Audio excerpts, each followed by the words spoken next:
So let's get started. Today we're going to be talking about book writing, and we're going to use SuperCool to do it. So just so you guys understand who I am, this is if you guys know Robert Cialdini, The Six Influencers by Robert Cialdini. Uh, One of them is authority, and another one is the social proof. Okay, so I'm just going to give you a quick reason why you should listen to me today. Here's me with a bunch of really high level number one best-selling authors that I've helped them with marketing and their books and all sorts of things. I've Donald Miller, you probably know, Jocko Willink, Reid Hoffman's a billionaire, Arianna Huffington's a billionaire. Barbara Oakley basically invented like modern learning. Maria is exited her company for $800 million. Greg Reed was the head of the Napoleon Hill Foundation. Crum Butler is an NBA champion. You guys all know Ryan Holiday. I'm sure he's like the one of the best-selling authors ever. Mo Gaudat, Chief Business Officer of Google. Lewis Howes, you probably know Lewis Howes. Charles Duhigg won the Pulitzer Prize. Daniel Coyle is was up for the Pulitzer Prize. Elisa Epel is like one of the leading writers for Forbes magazine. Daniel McGinn is the president of the Harvard Business Review. Annie Duke was the first female to win the World Series of Poker Championships. Scott Harrison owns one of the largest nonprofits in the world called Charity Water. Robert Trivers is the most cited social psychologist of the 20th century. Jared Diamond won the Pulitzer Prize, Guns, Germs, and Steel. You probably know him. Maynard Webb is a billionaire. He's a VC in Silicon Valley. Yeah, me and Alex, you know Alex. Kim Scott, this is like one of the best books ever. She's sort of invented Google AdWords. Anyways, so this is why you should trust me and listen to what I say today, okay? Um, and I've worked with even more authors than that. I own a company called Book Daddy, which we're kind of transitioning over to Super Cool, and we've had, I think, 67, 68, something like that, number one bestsellers this year on Amazon. So I'm pretty big in the publishing industry and the book writing space, obviously. And but I'm also an executive at Famous Labs, which you guys get all our emails and Famous and super cool and all that kind of stuff. So I kind of in the Venn diagram and the cross between business and education and book publishing and also technology and software. Okay, so that's kind of my background. Um, a couple ground rules, okay, before we get started. Um, uh, I know this is hopefully this isn't offensive to anyone, but like, rule number one is don't be annoying, okay? So there's almost 200 people here, okay, in this chat. So what I mean by don't be annoying is like, imagine you're in a room with 200 people, okay?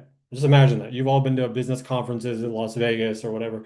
You go to some big business conference and there's 200 people in the room, okay? Because I know you guys are like sitting there with your coffee and you're doing your own thing. But just imagine that there's 200 people in the room. How would you act towards me and also towards everyone else? Okay? Just act like that. That's how you should act. So this isn't, interrupt and ask some silly customer support question. Don't make the whole thing about you and repeat the same question over and over again and feel entitled and like, why aren't you giving me personal, like, it's just, please, okay? Just be an adult, don't be annoying, and then it's gonna be better for everyone, okay? And also, if you leave, okay, fine, all good. You got to go to the bathroom, you got to whatever. But just like at an event, if you went to the bathroom or you left the room at an in-person event, you're not going to be like, hey, sorry, I had to leave. Can you repeat what you just said for the last 5 minutes? Okay. No, the answer is no. I'm not going to repeat what I said for the last 5 minutes because that's obsessing selfishly over you versus the other 200 people in the room. Does that make sense? I think this is kind of common sense and intuitive, but I'm just going to say this and then it'll make everyone else's life a lot easier. Okay. Another thing is AI does not know your personal life/memoir. Okay. I know a lot of you guys are interested in writing memoirs. Please, dear God, write a memoir. I love memoirs. I think everyone should start with a memoir. I think it's one of the, best things to write. And it's for sure the best thing for your family. If you guys have a family and you want to give something back, there's nothing cooler than having a memoir. Okay. Uh, but it's the hardest thing to write with AI. Okay.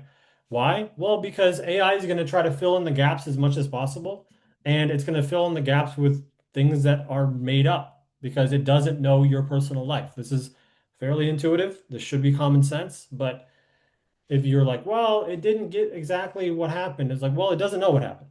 It doesn't know what's in your brain, right? So if you're trying to write a memoir of something that's true, a better way to do it, just for today, is to write something that's based on a true story. Okay, think of like Jack Kerouac or something, right? Where it's like, yeah, it's basically his personal life or some Hemingway novels.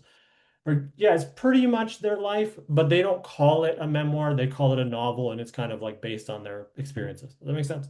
So that's the easiest way to get around that.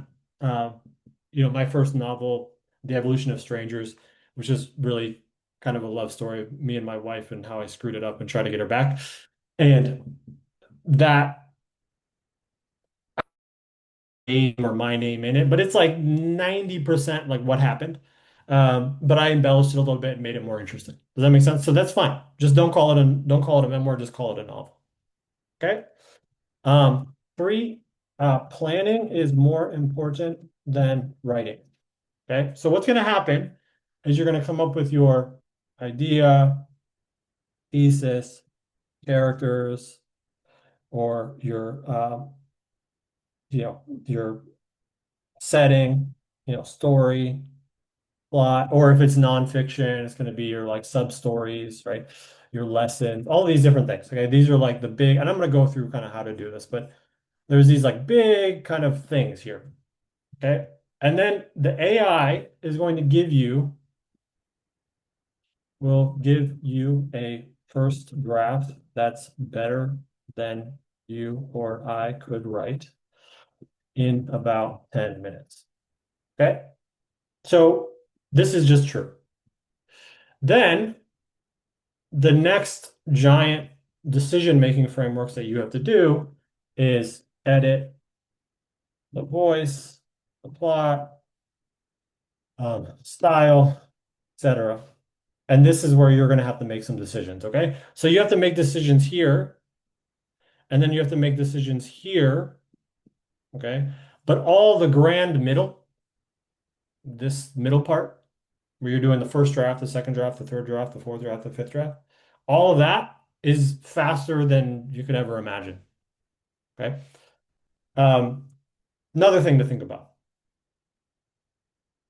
If you have a super hyper specific voice or style, AI will not match it directly. Okay, it just won't. I just get over it. It will give you a 80% close, but if you're like, I'm such a unique snowflake slash genius writer that like just someone could read 3 sentences and they know it's me. If you guys, I don't know if you guys understand what that means, but like there's some writers that their style in like 1 second you can get it, right? Like Shakespeare. You read one stanza of Shakespeare, you know who it is. A lot of people could say that about Hemingway, right? Where it's like right away, you know it's Hemingway, it's very short and choppy. They kind of invented a particular style. The beat writers in the 50s, you kind of can like understand their style right away. David Foster Wallace in the 90s is like super specific. If you get a random David Foster Wallace quote, you probably can know who it is. There's a lot of writers that, you're like, that's that writer. So they have a style. Okay. Emily Dickinson, right? Like you read one stanza of Emily Dickinson, you probably know who it is, right? Um, Et cetera, et cetera. If you have some hyper specific, crazy, unique style, it will get close, but it's not going to match it. You're going to have to edit it. That's just where it is right now. Okay. So those are just some ground rules before we begin. And we're going to do this as a working a working session. Okay. Another thing in terms of pricing, like you're going to be using SuperCool and it's going to cost you some money to write the entire book, with a million different edits, including the book cover and kind of like doing all of that stuff. I don't know, probably on average it's like $50, something like that, depending on the complexity of it. If that's like outside of your budget, I don't know what to tell you. That's 1,000 times cheaper than it's ever been in the history of the world. And I understand.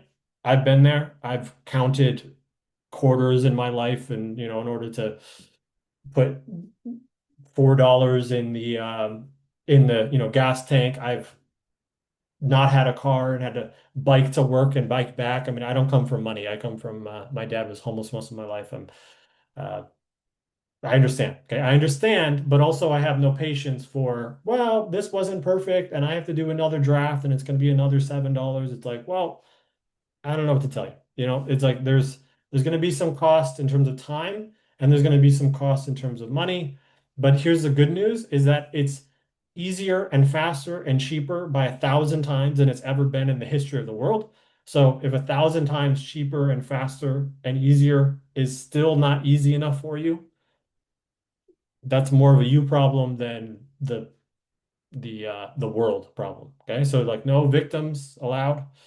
You gotta just go for it. Okay. So I know that sounds intense, but I try to like set the ground rules right away, and now we can get into the fun stuff. Hopefully I didn't scare you guys, but I just I have very little patience for this kind of stuff. Okay. So here's what we want to do. The big idea is you have to choose today, are you going to write a fiction or you're going to write a nonfiction? Okay. And then there's going to be breakoffs, okay? So fiction versus nonfiction. There's going to be all these different sub-styles of nonfiction and sub-styles of fiction, okay? And you have to kind of choose which one you're going to do in the beginning, because which one you're going to choose is going to inform how you prompt everything, okay? So what are the different types of nonfiction you think?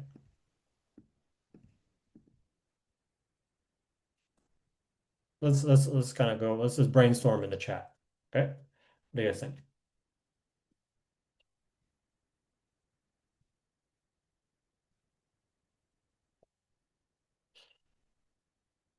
Hang on, let me look at the chat real quick. Drinking champagne.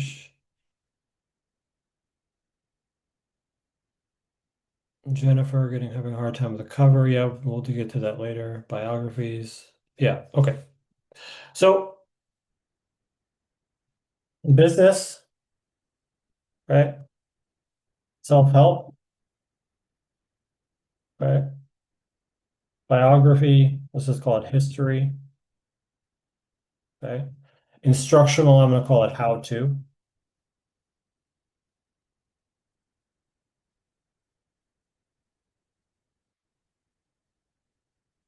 You escaped from a Russian jail. Nice. Historical, how to. Okay, anything else? Like I said, travel, yeah. I mean, that's like that can be how to. Um, well, I'm just gonna call this narrative, okay? And then there's memoir. Okay? Make sense? What are the different styles of fiction?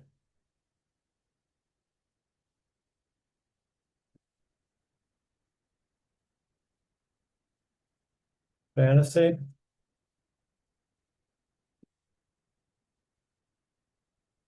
mystery, sci-fi, romance, yeah. Religious, well, religious could be nonfiction as well. I'm not sure what you mean by religious fiction. I guess like Donald Miller kind of has some like religious fiction. Action, yeah. Drama, war. Yeah, there's a lot of different types. I'm gonna just one giant one. I'm gonna say literary. Okay. Literary means like the word for word is important. Okay. Now let's start putting these in categories. Okay. So it's kind of funny you guys did this. Fantasy, mystery, sci-fi. The main one of the things that's really important is world building. Okay. Romance, action, drama is a more subtle, realistic plot usually. Okay. Literary is for sure more subtle, realistic plot. Now, can you bend genres?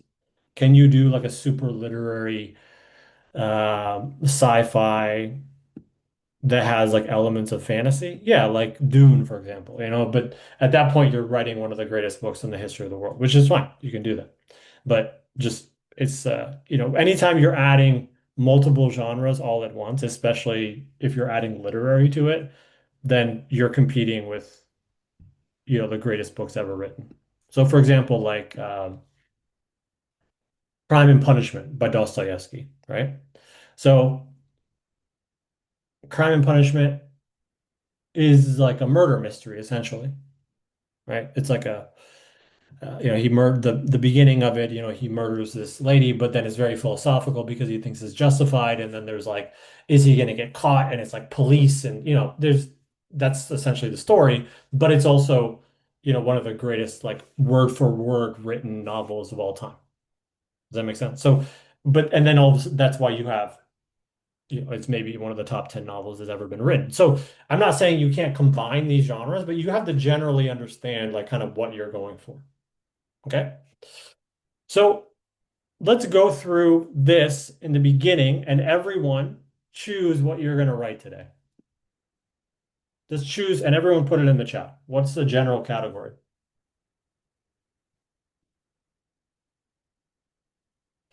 Everyone should type in the chat. There should be like 200 people in the chat. What are you going to write?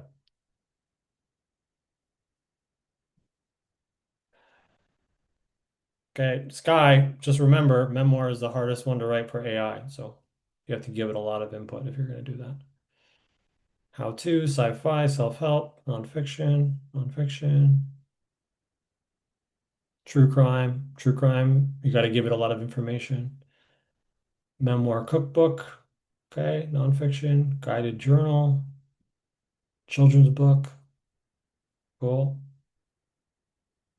Wellness, nonfiction, fiction, comedy, self-help, war, romance, okay.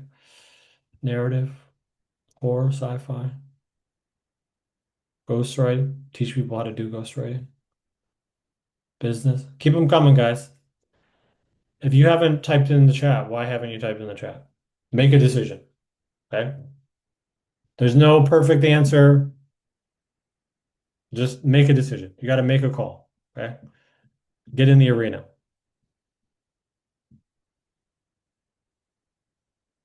Sci-fi, action, fantasy, how to. Nice. Okay. So let's get into this real quick. Okay. So what are the main things that all fiction needs?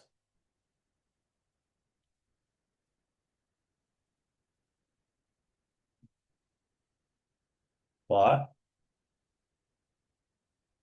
characters.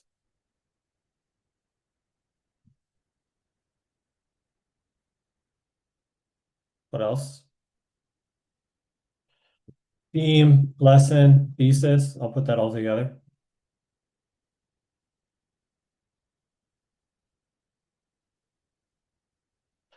Yeah.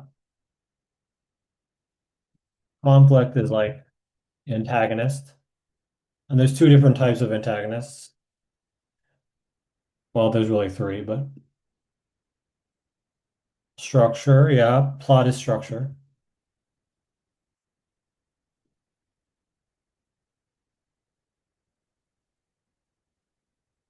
Genre and style. Okay, so here's what I want you guys to do. Okay. I want everyone that's in fiction, this is what you want to do. Okay. What do you know?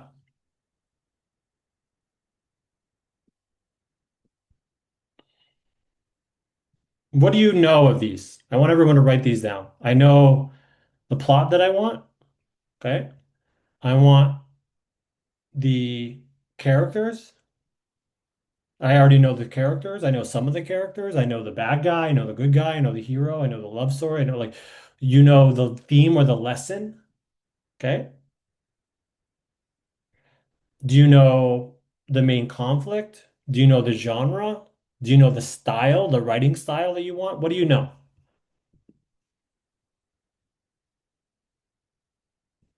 What do you guys know already? And I want you to write them down.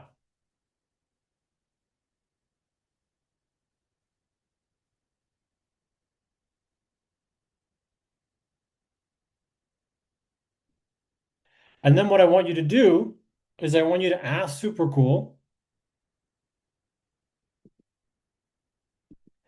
to fill in the gaps and give you some ideas. Okay? So I'll do one, I'll do one together. Okay?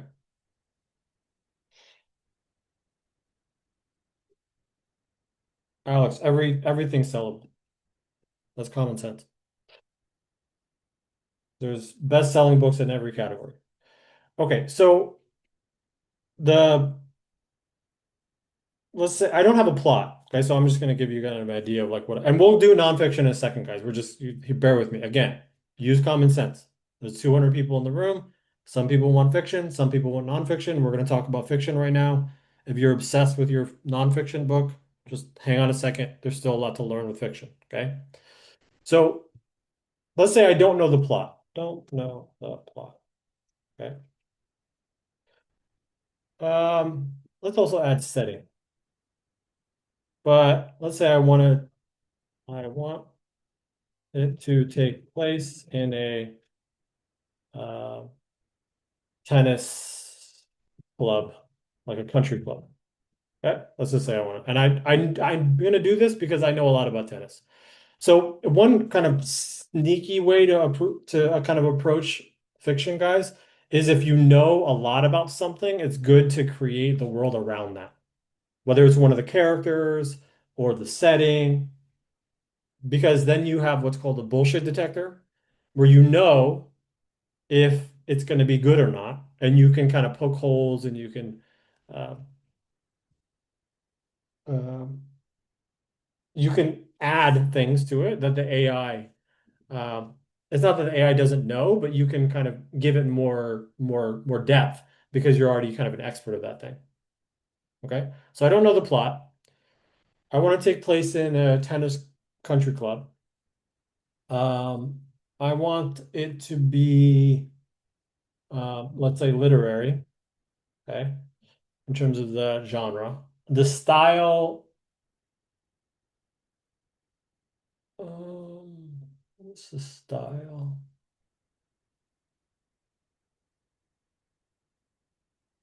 Let's say like heavy dialogue, uh, witty characters, like what is his name? How do you spell it? Sorkin, writer. Yeah, Aaron Sorkin, like Aaron Sorkin. You guys can pick whoever you like. Okay,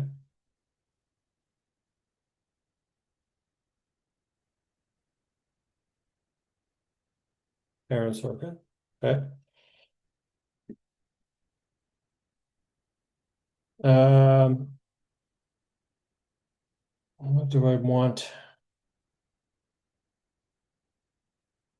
Family drama, romance.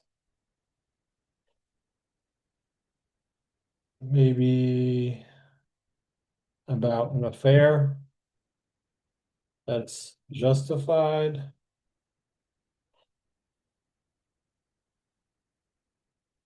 Um, Rich versus poor somehow. And the lesson is family above all. Um,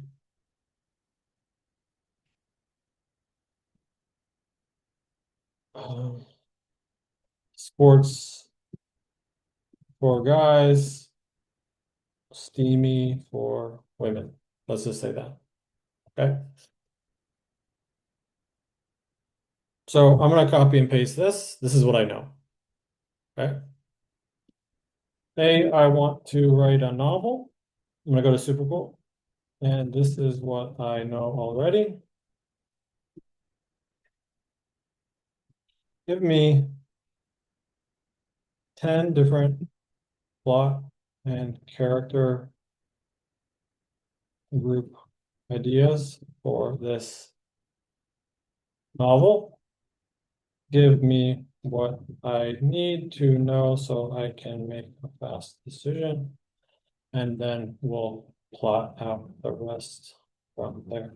Just give me the main ideas and characters. Okay, so what I'm doing here, okay, is I'm taking what I know and then I'm going to move it into a synopsis, okay, which is like a paragraph that kind of does the whole thing. That makes sense? Then we're going to do an outline, chapter by chapter, okay? Then we're going to do one chapter for the voice style. And then when we get that, we're going to write a book in one prompt. Okay, this is what we're doing. You guys can kind of see what we're doing here. So plot structure, what do I know? I just made this up, literally on the fly. Okay. I like tennis. The reason why I said affair is justified is there's a show, what was it called? Friends and Neighbors, Apple TV show. What's it called? Yeah, Your Friends and Neighbors. Anyone seen this show? I just watched the show. And it's really, really good show. And it's got it's like country club. There's a lot of like drama. Uh, it's very, very good. So this is I just had watched this, so it's kind of fresh in my mind. Does that make sense? So this is why I came up with this kind of idea, is I really just kind of stealing that sort of theme, that idea. There's a lot of affairs, but everyone's kind of bad, so everyone kind of forgives everyone. But it's like, anyways, so this is what I was thinking. Okay. Aaron Sorkin is one of my favorite writers. He wrote a lot of movies and television shows, that sort of thing. But it's basically like very witty, very fast, and a lot of dialogue. Okay, so that's what I said. But you guys could do whatever the hell you want. Okay, you can, I want it to be sci-fi, alien love story, and I want it to be like super poetic and whatever. Just I don't worry about what I'm doing. I'm just showing you kind of an example. All right. And what I'm going to do, by the way, is then I'm going to go through nonfiction. Okay. So I'm just going to quickly go fiction. Okay. And then after that, I'm going to go through nonfiction. Okay. Um, Let me go through your questions. Brian, is it better to stick with one author style or can we use multiple authors? I mean, for each, as an author, you can do multiple styles, but per book, generally, you want to stick to one style per book. I mean, unless you're kind of avant-garde and every chapter is a different style. I mean, you can do that. It's gonna be more difficult to sell because you're gonna be whenever anything that you're writing that's meta, that it's like you're speaking to other artists. It can be great, but it also can be a little kind of annoying to people sometimes. Uh, Alex, do you think Alex, you're asking the wrong questions. Just like it doesn't matter. There's books that are great in all of these things. It doesn't matter. None of this matters. Let's just follow me, okay? Alex, you're raising your hand too much, okay? Just follow me. Follow me along, okay? So here's where we're at. We have this idea, okay? And let's think about this. Option one, the comeback kid. Plot, former tennis prodigy returns to his hometown club as a new pro after a scandal. That's kind of good. That's like the Hallmark, like Hallmark Christmas movie. It's like the girl comes back from the city to a normal town and falls in love with like the farmer. Falls for the club president, neglected wife who's stuck in a loveless marriage of convenience. Mixed doubles, two married couples face off in the club championship while their teenage kids fall in love. One spouse from each other couple begins an affair. The scholarship player, a working class tennis phenom, gets a controversial club scholarship, has an affair with the married woman who sponsored him. That's kind of interesting. It's like a older woman. There's kind of a theme there in a lot of movies right now. Three generations of a wealthy family gather the club for one final summer before selling it. The middle gen daughter's affair with the club manager threatens to expose dark family secrets. That's not bad. The tournament. That's kind of like, like Succession. That show Succession where it's like the option B, the tournament, a charity tournament becomes a backdrop for a corporate takeover battle. The CEO's lonely wife falls to the groundskeeper is actually an undercover journalist. That's a little too too cheeky. The legacy member of the club's first female tennis champion returns after 20 years to save it from bankruptcy, reconnect with her former. Not one have they married to the former best friend. No. Two rival clubs merger. No. The doubles partner, a pro athlete recovers from injury, takes a teaching job in his wife's family club. Begins an emotional affair with an assigned doubles partner. Justified when he discovers his wife into. And it's a little too easy. An exclusive club hosts a prestigious invitational. The event coordinator, working class, self-made, has an affair with a lonely billionaire's husband. Who married for family approval, not love. Last match, a legendary tennis family is dying. His son discovers his perfect marriage is a lie. Finds love with the physical therapist treating him. Okay, I kind of like the uh, this one. Okay, so here's what I'm going to ask. I'm going to say, okay, I like option four, but there should also be a big tournament element. What's the main story? Give me more juice on this option. So I like option four, and now I wanted to expand it a little bit. Does that make sense? Is everyone following right now? One in the chat if you're following me.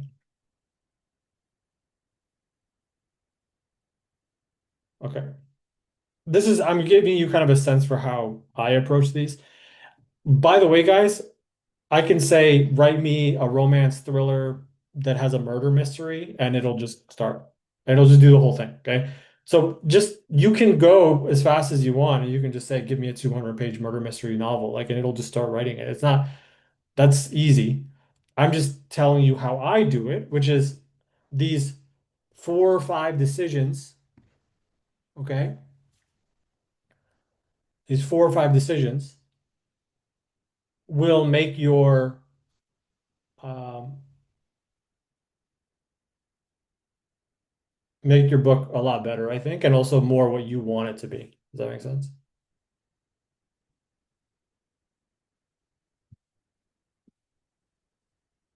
Okay. The summer session expanded. The prestigious Whitmore Invitational. That's such a kind of funny name.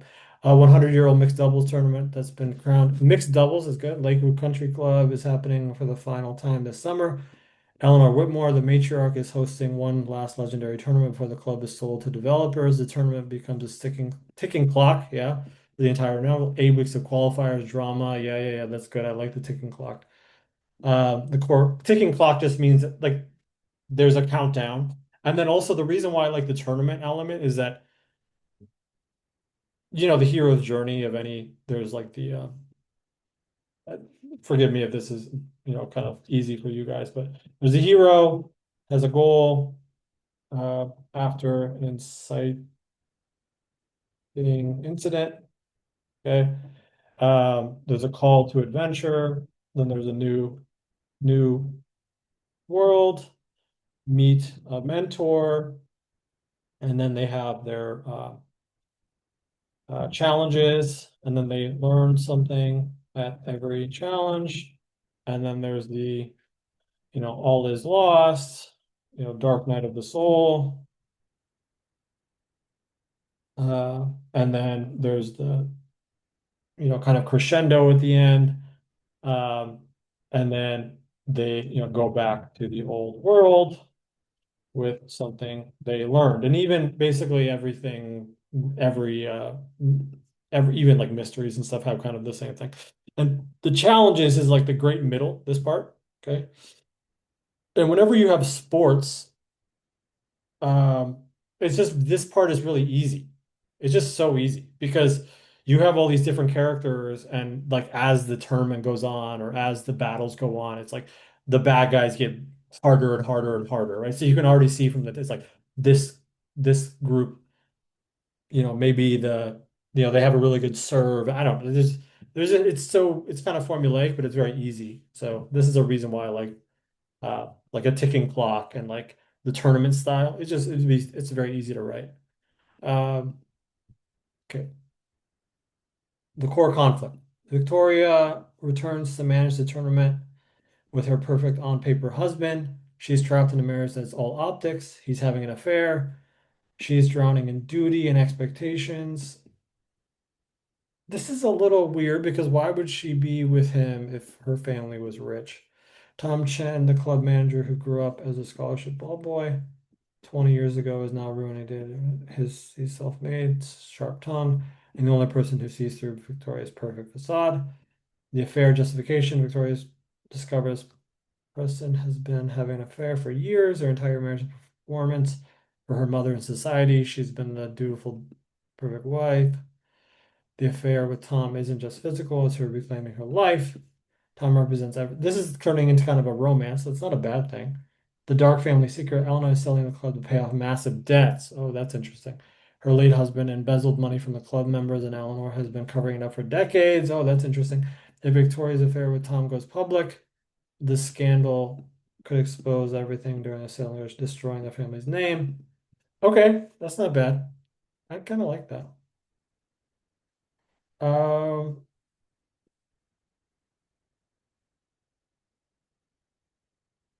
okay, it's okay. Let's do it.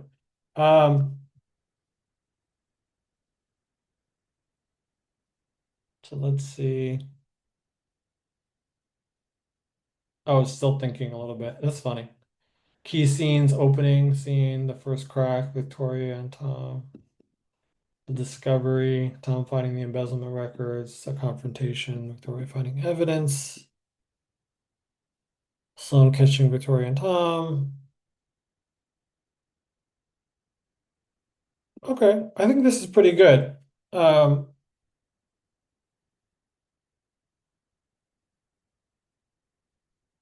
Jennifer, yeah, I mean, it kind of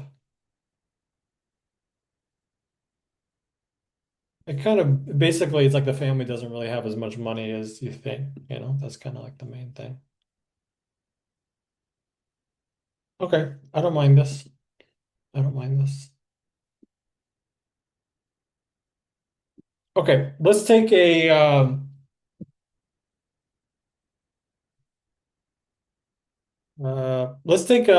like everyone take 5 minutes, okay? 5 minutes. And I want you guys to come up with like your general plot. Okay, so we're gonna make this a working meeting. Okay. We're gonna break for 5 minutes. Okay. And everyone come up with like the plot that you're gonna write. Okay. And then after the plot that you're gonna write, then we're gonna do chapter by chapter, and then we'll actually start it. And then once we start it, I'm going to switch to nonfiction and we'll go through nonfiction. Okay? Does everyone understand? Put a one in the chat if you understand. We're just going to come up with the general plot right now. Okay? And if you don't like the plot, ask it to change it. I actually want the main character to be a guy, not a girl. She's too, the character's too old. Oh, I know that it was going to take place in Mars, but I really wanted it to take place in, Saturn instead, or whatever your genre is, right? Um, just kind of come up with a plot that you're happy with. Okay? So everyone, we're going to just take just a couple minutes, okay? So everyone break. We'll come back at 52. If you look at your clock, no matter what time zone you're in, you're on 47. We'll come back at 52. Okay? Go team.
Okay, guys.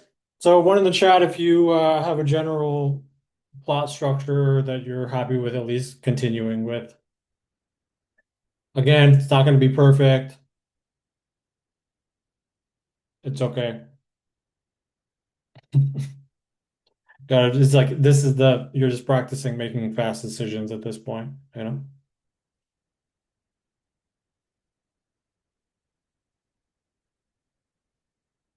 Yeah, yeah.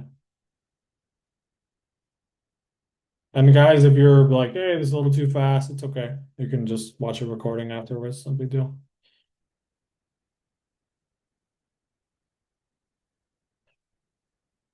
Okay, so the next thing that we're going to do, and this is going to take a little bit longer for your super cool to do this. This is what I did. Okay. And I like to start a new chat sometimes just to kind of give it some energy.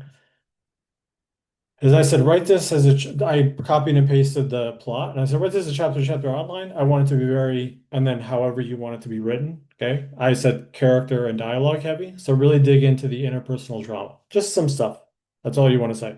So you say, okay, cool, we have this plot. Now, what you want to do next, okay, is we have our general synopsis. Okay, we're done with that. Cool. Everyone has here. Now we're going to move on to chapter by chapter outline. Okay. So ask it for a chapter by chapter outline and then tell it, remember, I want, and then whatever the thing is that you want, tell it that. I really want it to be like in this style. I really want it to be short. I really want it to be super long. I really want it to be character focused. I really want it to be a really strong cliffhanger at the end of every chapter. I really want it to be philosophical and poetic. I really wanted to hammer home the idea that blah, blah, blah, blah, blah, whatever. Okay. You should have that idea. Okay. And if you don't have that idea and you're like, I don't know, and you can't make a decision and you're not really a reader and you don't understand, you don't know the patterns of books, um, then just tell it, write it as a bestseller, something like that. It's fine. Okay. But you're going to say now write it as a chapter by chapter outline. This is what I like to do. It'll give it, kind of a structure and then let it go. And just, it's going to take a bit. Okay. It's going to take like probably, 10, 15 minutes for it to do this. Okay. Just realistically, because it's going to get a super detailed chapter by chapter outline. Okay. And if you say, I want it to be 20 chapters, then tell it. I want it to be 25 chapters, tell it. I want it to be 10 chapters, tell it. And I know that a lot of you guys are like, well, Jonathan, you tell me what the answer is. There is no answer. Okay. There are books that are 80 pages long that are bestsellers, for hundreds of years. And there's books that are six book, 800 pages per book series. There's everything in between. Okay. So like, it's not about that. It's about like, what do you want to write? Okay. And if you're like, I don't know what I want to write, then just make a decision. It's okay. But I can't babysit you while you're doing this, on your own. And I certainly can't make these like one-on-one decisions for you. I'm here to kind of guide you, and it's in software development, it's called a forcing function. Okay. And I'm kind of forcing you to make these fast decisions. Okay.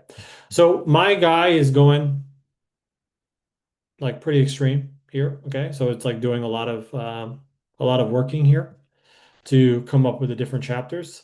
And it's going to take a while for this to work. Okay. So let's take, everyone take like, let's say 10 minutes. Okay. And take your plot, your idea, and prompt it to write a chapter by chapter outline. Okay. Everyone understand? One in the chat if you understand.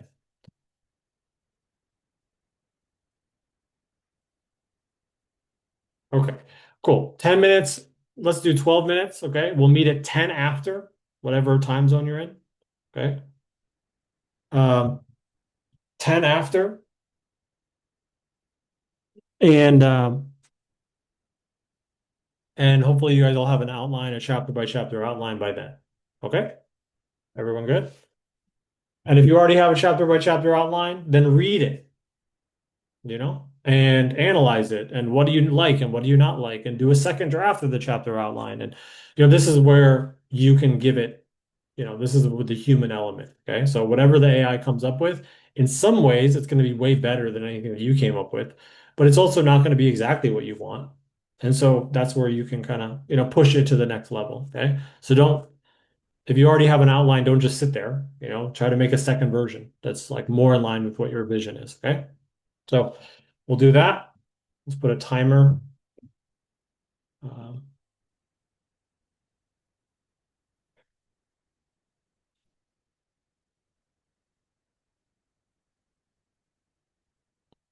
cool, cool, cool.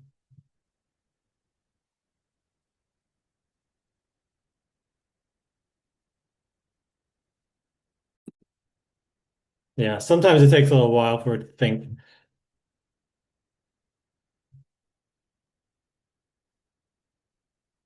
Then the next thing that we're going to do, okay? Yeah, yeah, it's really good. It knows every, plot structural sheet, story structure, world building, anything that's ever been done in the history of the world. So it's usually very, very good at kind of, squeezing out the drama. Um, so here's what I want you to do. Now I want you to think about um, the style.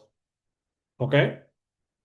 So the next thing that we're going to do is we're going to have it write the first chapter. So before asking it to write the entire book, okay, ask it to write the first chapter, but ask it to write the first chapter in a very particular style.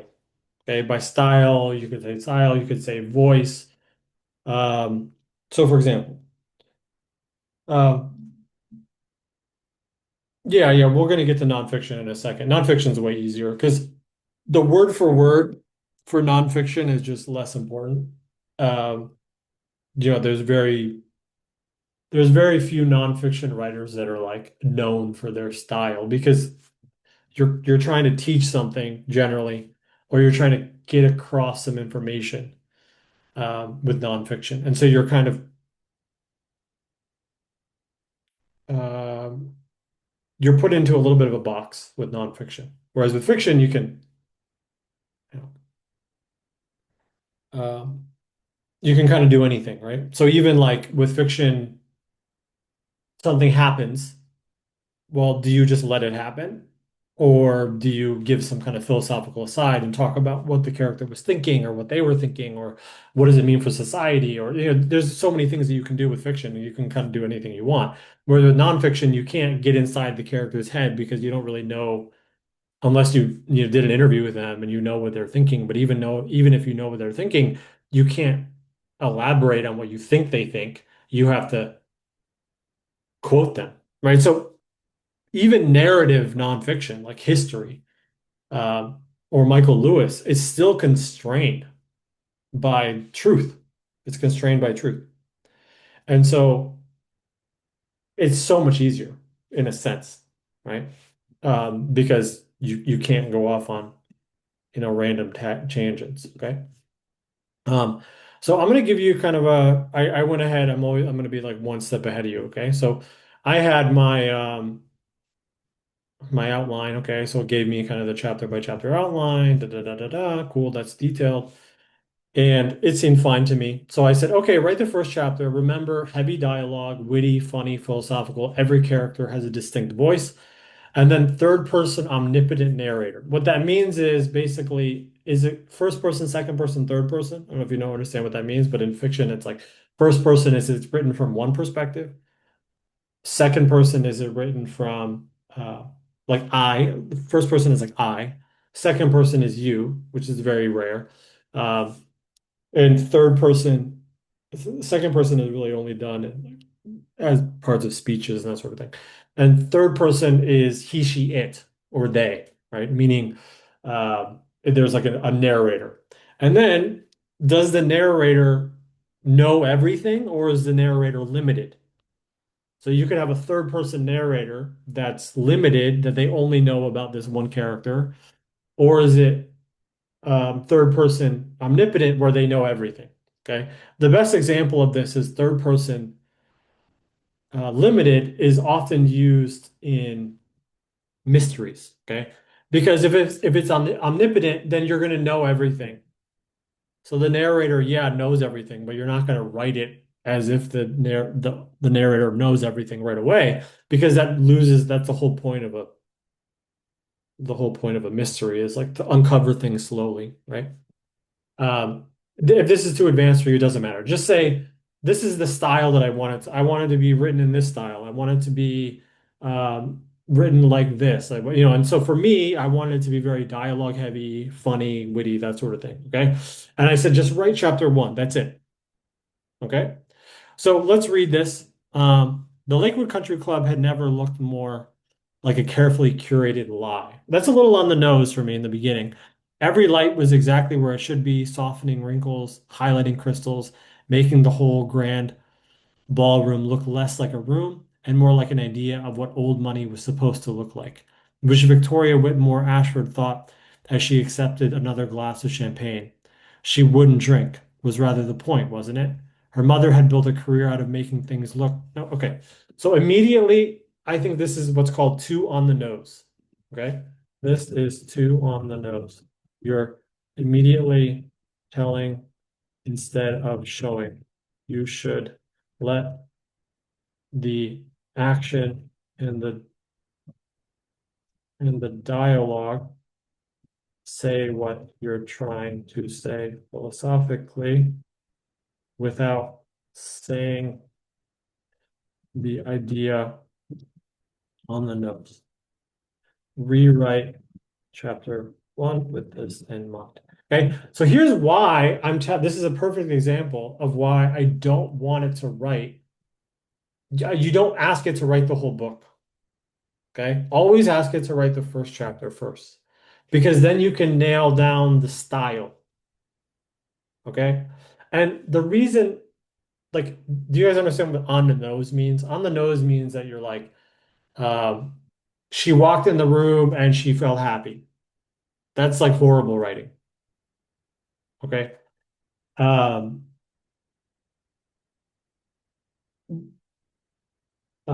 let's say something would be like, medium writing would be like, um,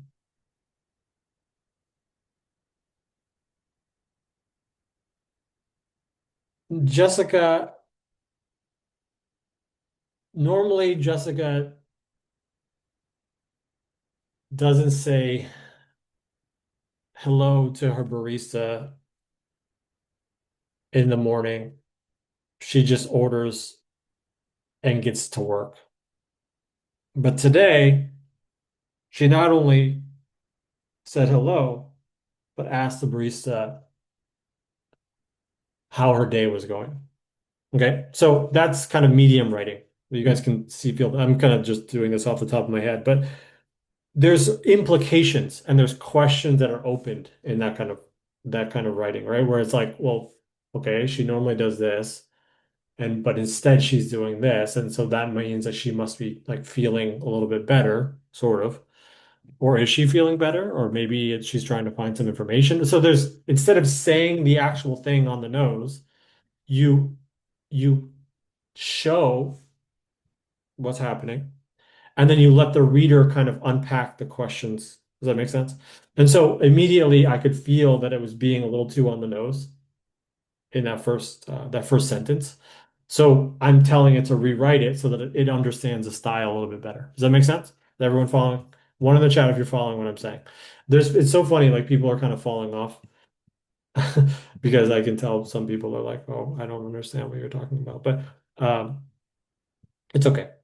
You guys will make it.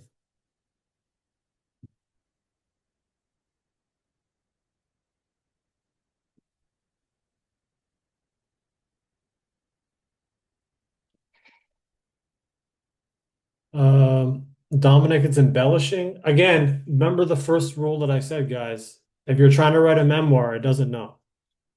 I told you guys that right off the bat. If it's embellishing means that it doesn't know your life, right? Remember the first rule? The first rule is don't be annoying.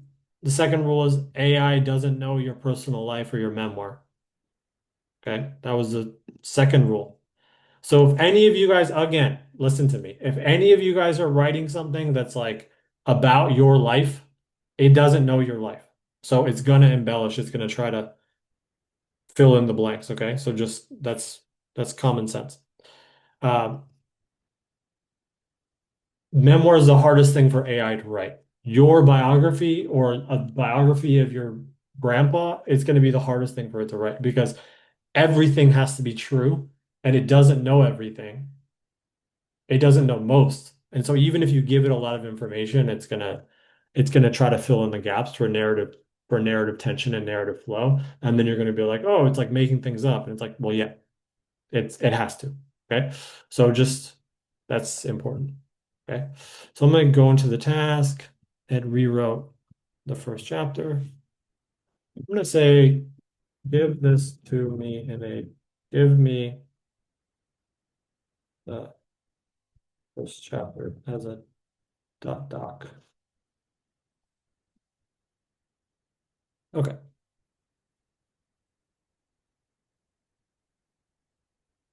Oh, it doesn't. Okay. I don't think it gave me the document.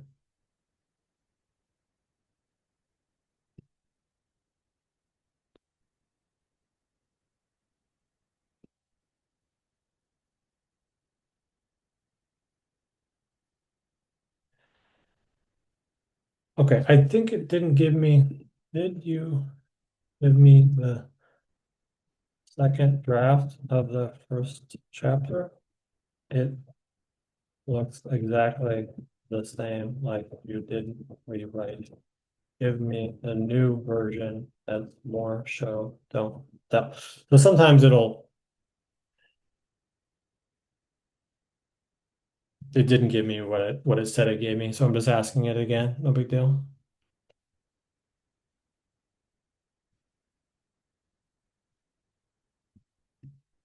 Um,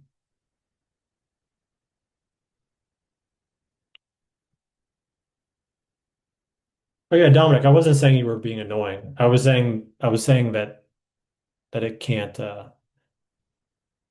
it doesn't know your life. That's all I was saying. It's not an annoying question. I'm just re-emphasizing memoir or biography, it doesn't know it.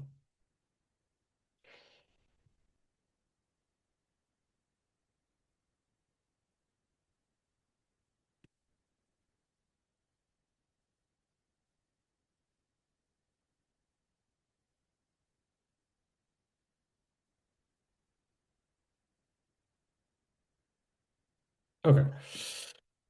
Let's see. Darling, you're doing the thing with your face again.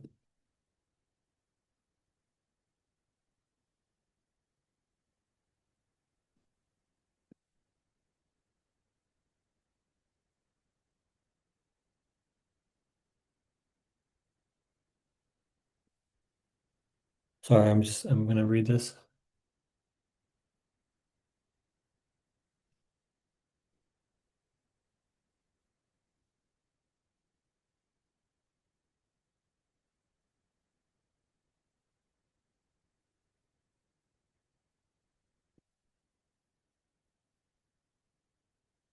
Okay, I'm gonna have it rewrite. Rewrite chapter one with more dialogue and less narration.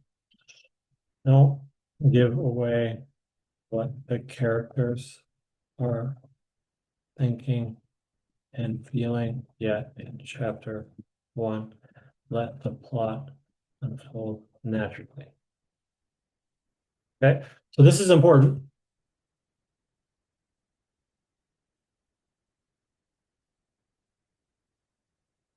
So I'm because the reason why I'm doing this, guys, is that once I get the chapter that I like, okay, the style that I like, I'm gonna tell it to write the whole book. Okay. Um, and so I don't want it to write it in the wrong style or the wrong flow. So I'm asking it to really nail down that first chapter style. And then the rest of it is going to be super simple. It's just going to be like, oh yeah, just okay, that's good. I like that style. Write the whole book. And then it's just going to write it. Does that make sense, guys? So while I'm doing this, you guys should be writing your first chapter from your outline, okay? So ask it to write the first chapter. What's the style you like? Should it be more philosophical? Should it be first person? Should it be third person? Should it be past? Should it be whatever? Does that make sense? So you guys, let's make this a working session. So let everyone try to get your first chapter to the way that you like. Richard, the prompts will be irrelevant to you because you're not writing the book that I'm writing.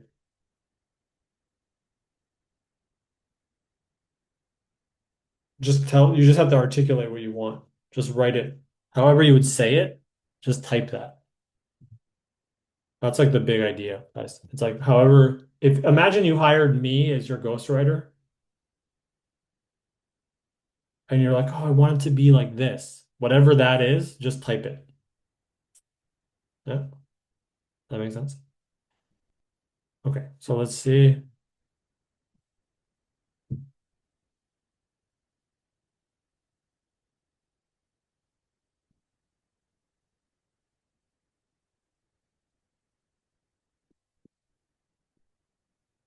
Ooh, that's a lot better.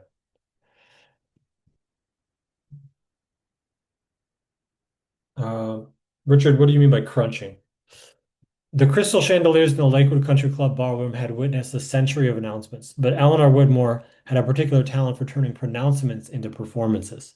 She stood at the microphone in ivory silk, one hand resting on the podium, the other hand holding a champagne flute she hadn't sipped from. That's actually really good. It says, um, it doesn't, it says a lot, like she hadn't sipped the champagne yet. It tells a little bit about her.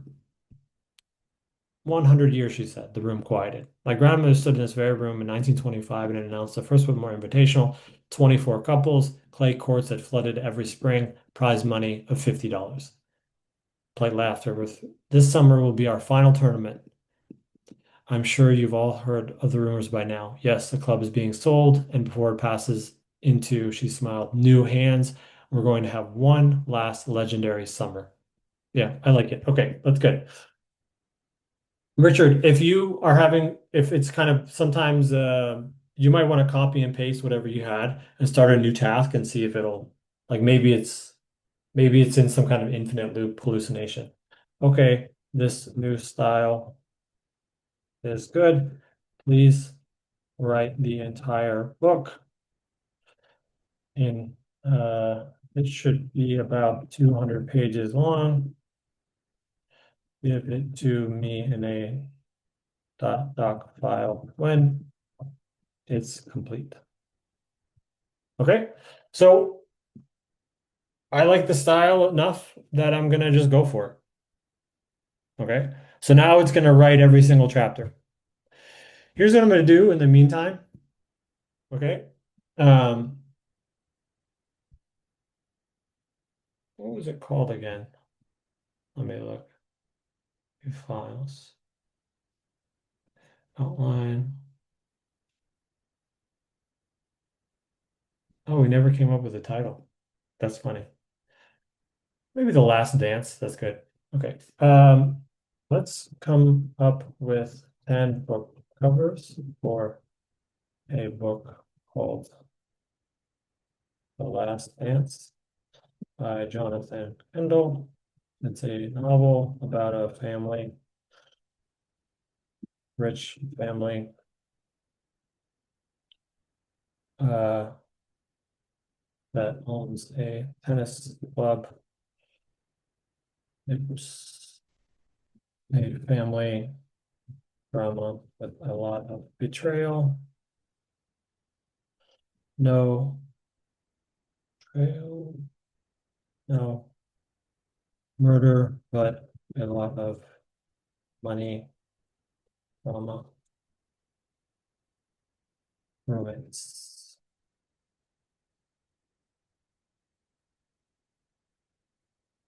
No, there's no standard Frenchie, 200 pages.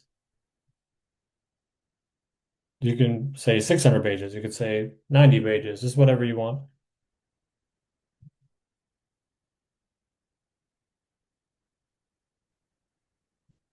I'm doing some book covers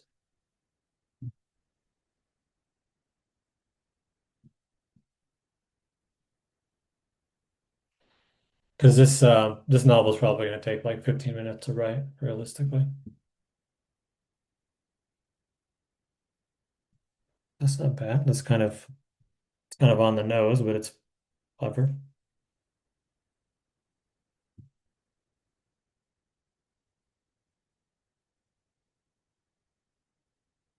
Oh, that's cool.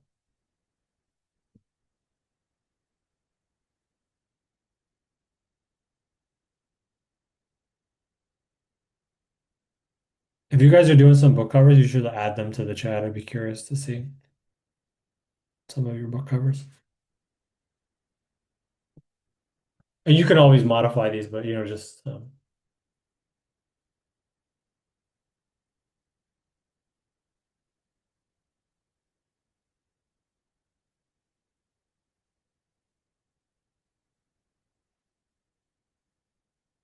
this used to take forever. I remember my first novel, I paid like $3,000 for my book cover, and it was literally just the book cover.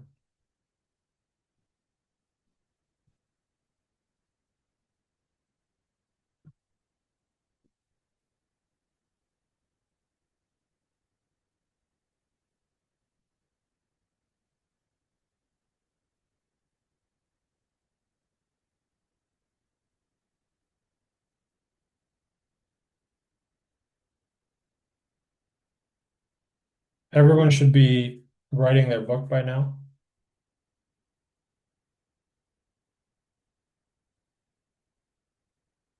I just started a new chat and started messing with some book covers because I think it's fun.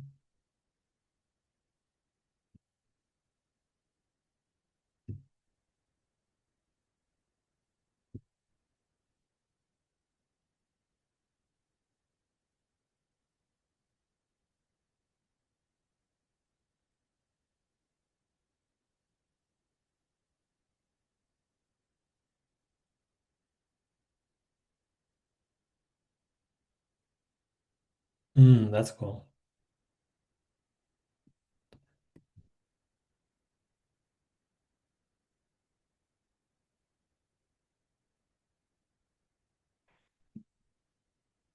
Zoe working on the first chapter of Borderline Grace. Nice, cool. Just whatever, Jennifer, whatever you think is needed. Like for this one, I gave it kind of a general.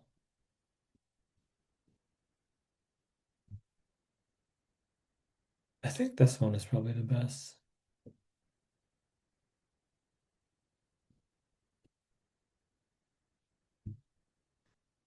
Yeah, this is very clever. I like this one.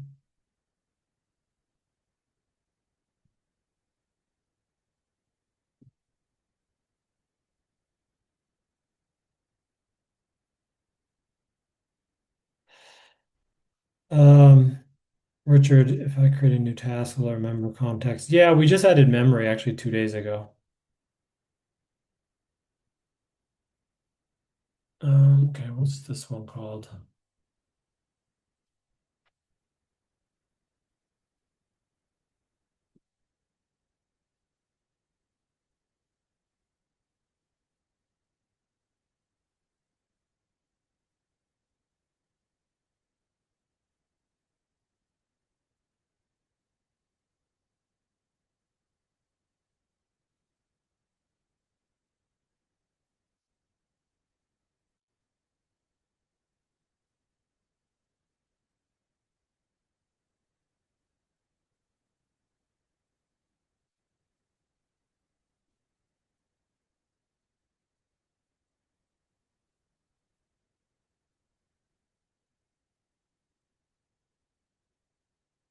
What prompt did you use for the book cover? I said make a book cover.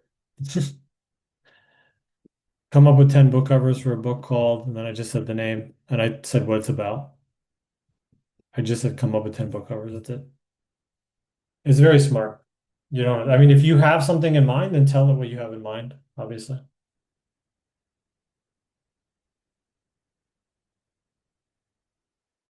Okay, let's do well, this is working. It's writing the whole novel. It's writing chapter five. It's going through like step by step, right? And then I started writing it. I'm gonna go through if anyone's doing nonfiction, let's do nonfiction real fast. Uh, okay. So let's say a business book. Okay. So the way that business books are generally organized is uh, or really just anything, is there's a narrative story. Okay. This is per chapter. Okay.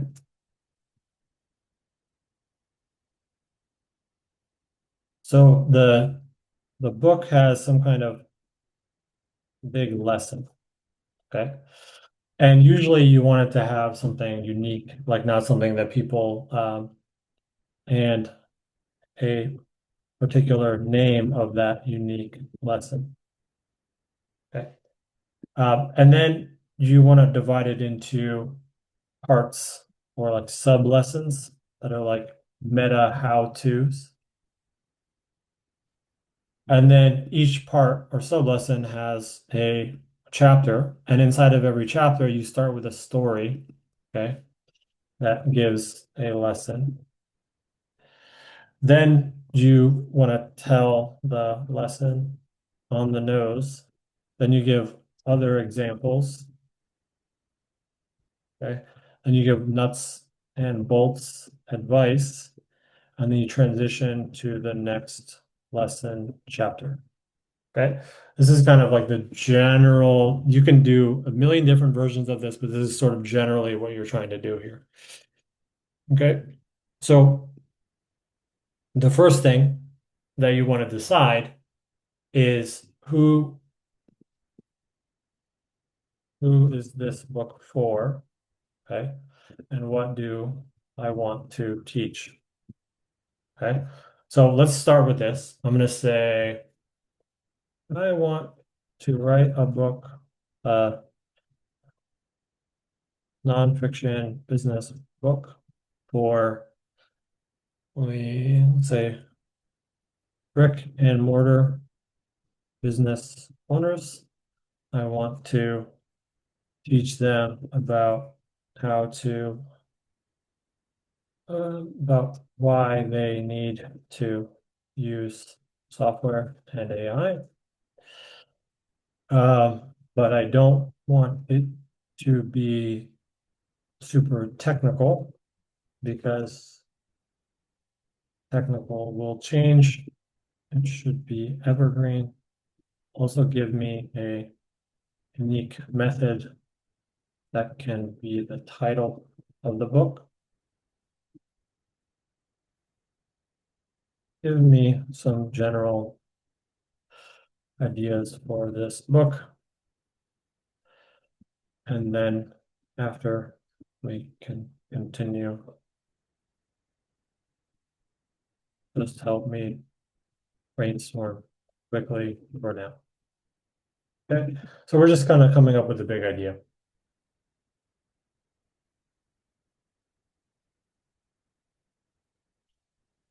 You guys can follow along if you're doing nonfiction.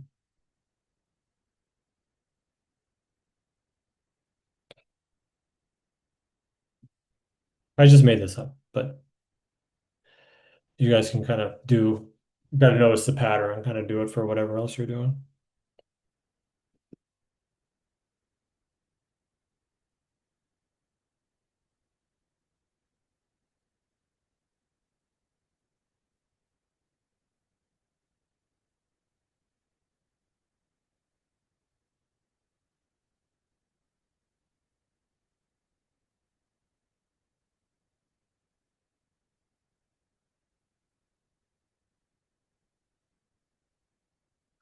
See what the book cover came up with.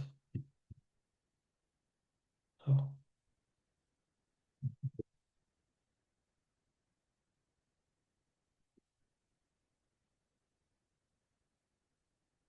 Oh yeah, okay. Hmm. Oh, that one's kind of cool.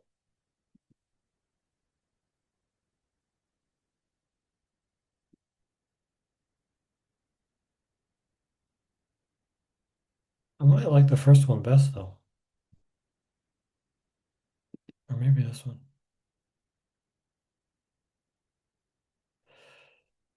This one I like the best, actually.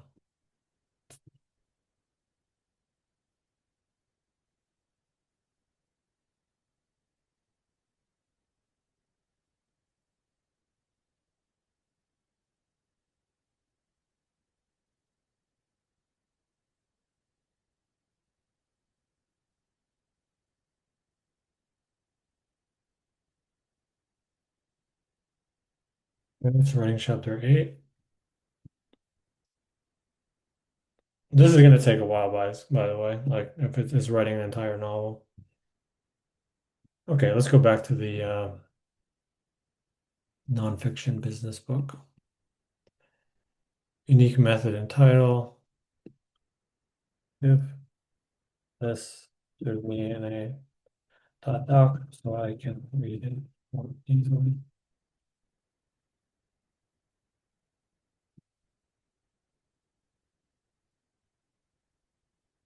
You can see I have a lot of stuff going on at the same time, but okay. The smart store method, how brick and mortar businesses win by thinking like software. The three brain business, that's kind of your brain, your team's brain, your digital brain. Ooh, that's kind of cool. The visible advantage, the predictable profit system. I like the three brain business. That's smart. Okay, let's do give me the main parts, a chapter by chapter outline, and remember every chapter should be a story as the main example. So it's fun to read and not boring. So now the three brain business. Do you guys know what I mean by unique value or unique mechanism? So there's this concept in copywriting called a unique mechanism. And basically it's naming something that's sort of your intellectual property. Okay. It's a style, it's a um like think of like Mel Robbins, right? You guys know, top business books.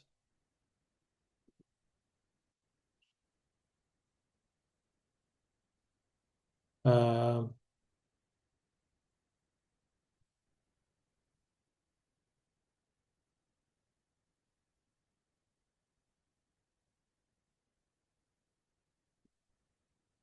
so yeah, Mel Robbins is number one. So the let them theory. Okay. So this is a unique method. So she's naming it. Um, and the title of the book is sort of giving you the whole book to an extent in like a very easy to remember idea. So you kind of already know what this book is about, the let them method. It's like people are going to say a bunch of bullshit, let them, who cares, Like it's your life, live your life. Atomic Habits, the whole thing is about making small decisions, atomic, meaning like small, for habits rather than thinking of these like big things, right? Um, Brian Holiday, The Daily Stoic, it's like a journal, it's literally daily stoicism, okay? Um, Read Your Mind, I haven't read this one, The Proven Habits for Success. It's probably about like self-awareness, kind of like understanding why you're thinking what you're doing. This looks like narrative nonfiction. Um, The Psychology of Money, this is like a big idea book. Rich Dad, Poor Dad, kind of everyone knows what that's about. The 48 Laws of Power.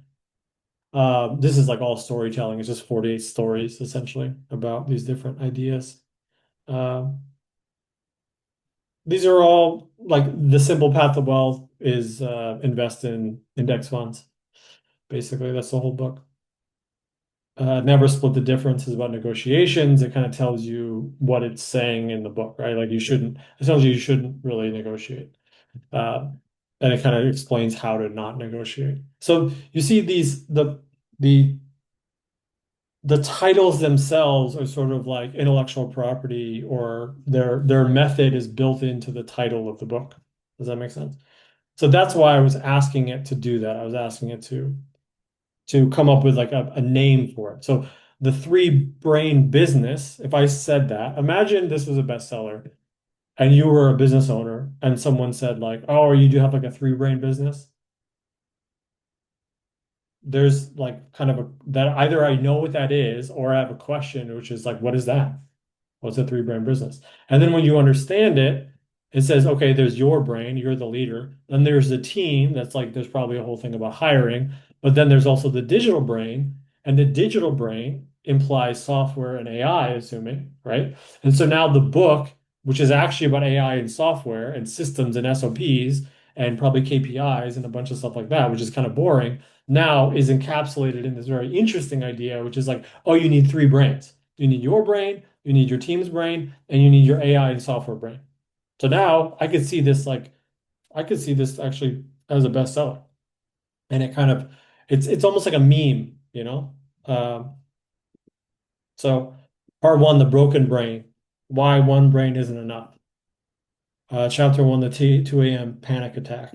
Marcus unearthed three locations. Okay, so I can already tell that this is going to be um, they're like inventing stories. Okay. So here's what I'm saying.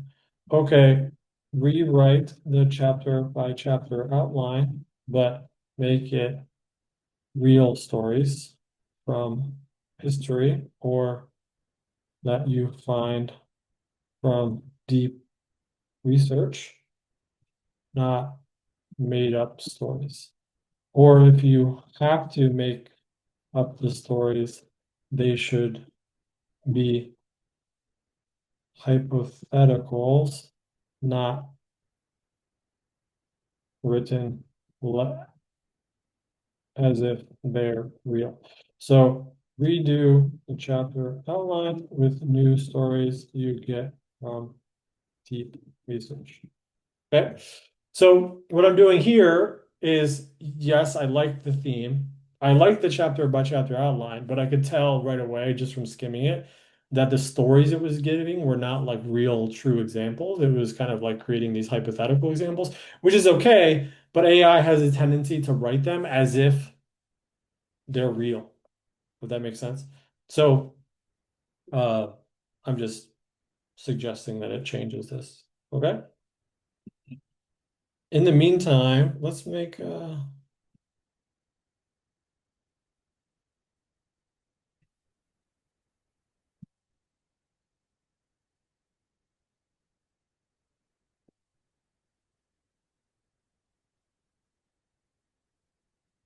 I'm gonna make a book cover for this.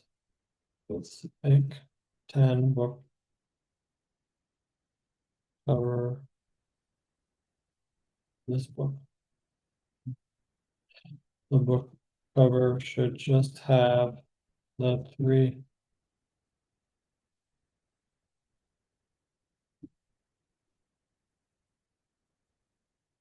But I gave you information about the book so you could understand the concepts. So I'm gonna have it do some book covers while I'm thinking. Okay, let's look at the other book covers that it created for this one.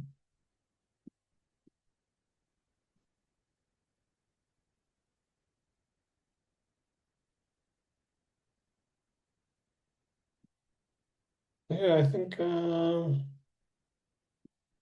was pretty good, but it's almost like an audiobook. I think I might just like the first one, to be honest. This one.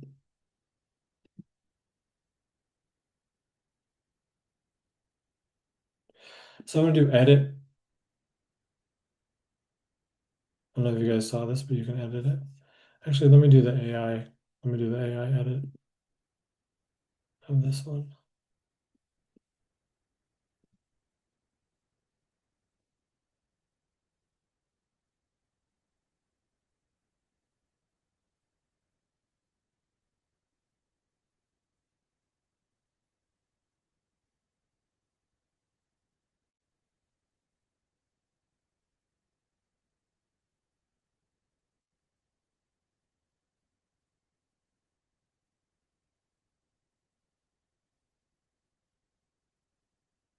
So I don't know if you guys saw this, but you can isolate an image now and then ask it to kind of update something. It's really cool.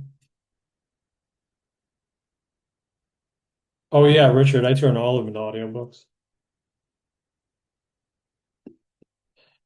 Kevin, yeah, you can do it. Just upload something that you've written, but just remember, one of the first rules is that um, if you have a really, really distinct, like super detailed voice, it'll get close to it, but it's not gonna get it's not gonna get that.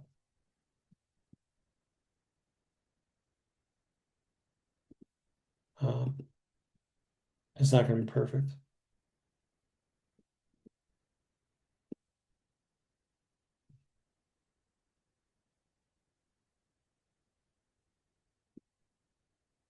Okay, let me see what this is doing. The three brain business. That's kind of cool. Maybe more minimalist.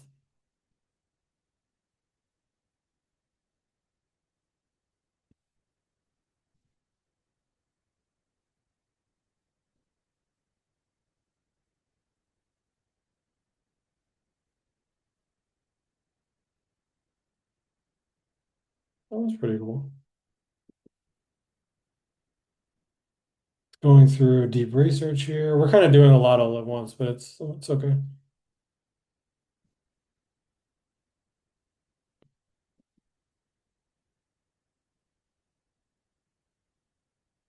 Okay.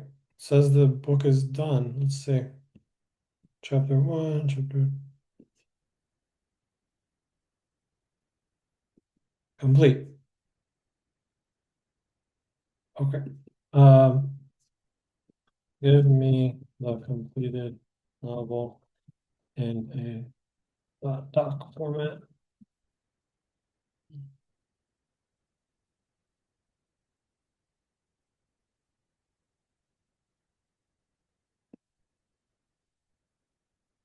Uh,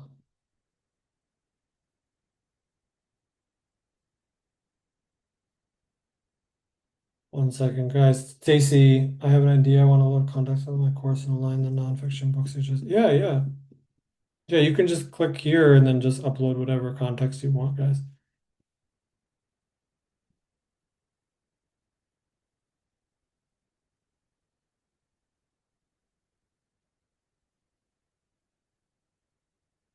Oh, let me see this. Okay.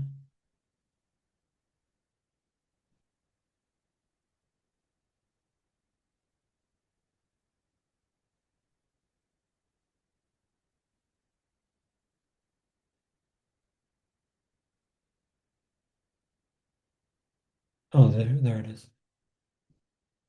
Okay, here we go. Look, let me do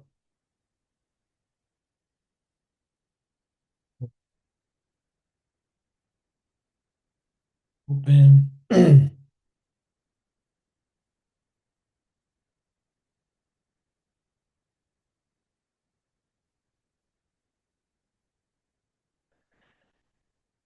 this here.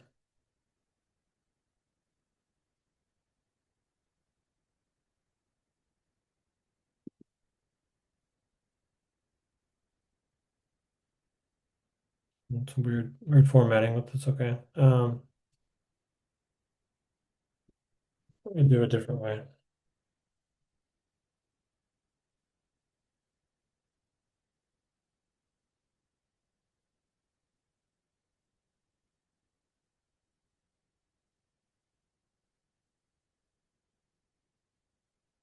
Yeah, okay, that's better. Um,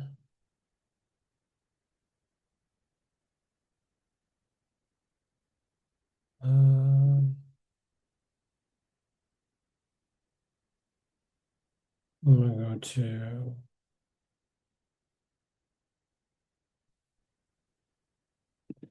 page setup. I'm gonna make it smaller so I can kind of understand the actual size of it. And then I'm gonna do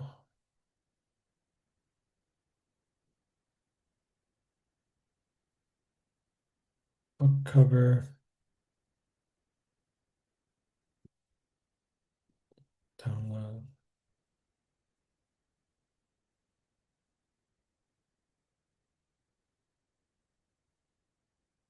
insert image.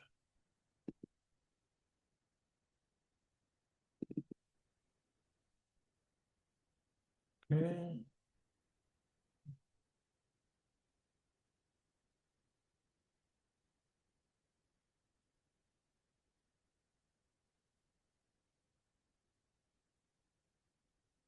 A little bit too big. Okay, cool. So we have a general kind of idea here. Last Dance, that'll be the book cover, chapter one.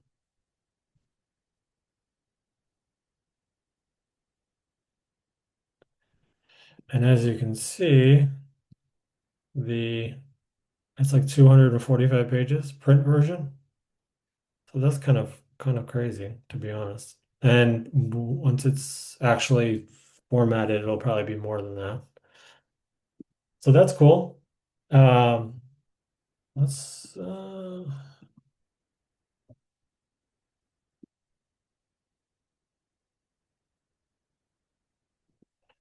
give me the first chapter as a audiobook. The narrator should be female.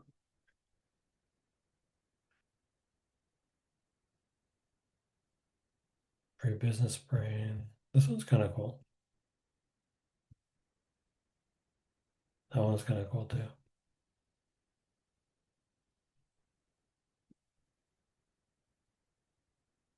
Okay, you wrote the rest of the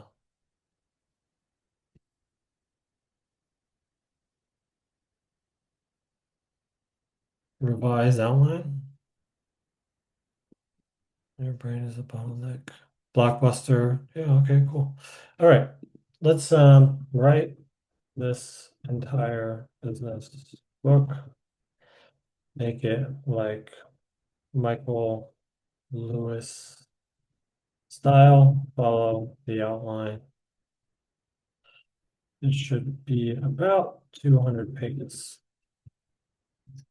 Okay. So now we're writing the business book. We have the outline. Is everyone following? I'm kind of, I'm doing um,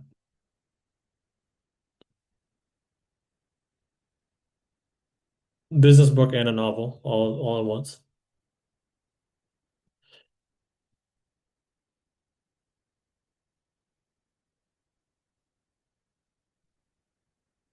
What do you think? Conversion code? Yeah, that's cool. Um,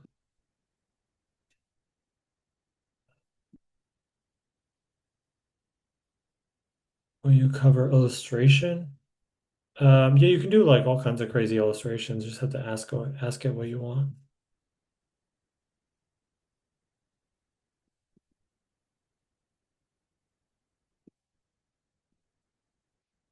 For nonfiction, how do we get consistent character creation images? Um, just ask it to do consistent characters. Todd, it needs a table of contents. Yeah, you can always put a table of contents later. It's fine. Um, okay, cool. So basically, we're writing the business book now. We have some book covers for the business book. We wrote the novel, and we're turning the novel into an audiobook now. So, Caroline, no image to image. Oh yeah, yeah, you have to create an image yourself, and then it can be consistent. But if you already have an image in mind, you have to describe the image and then try to get a version of it. Yeah, well, we're working on that, but it's a complex task to be able to do that.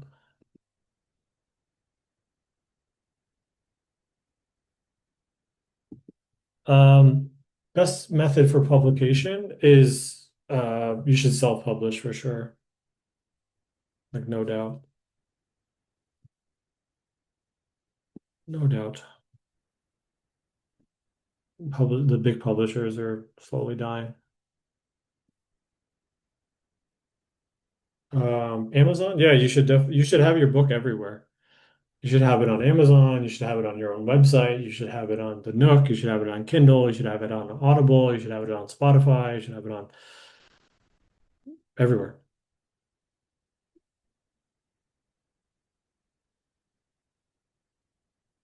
This is super cool. It would fire if it could generate chapter by chapter YouTube videos. Yeah, I will. I mean, you can make a long YouTube videos. It's just it's kind of expensive right now, so we're trying to lower the costs.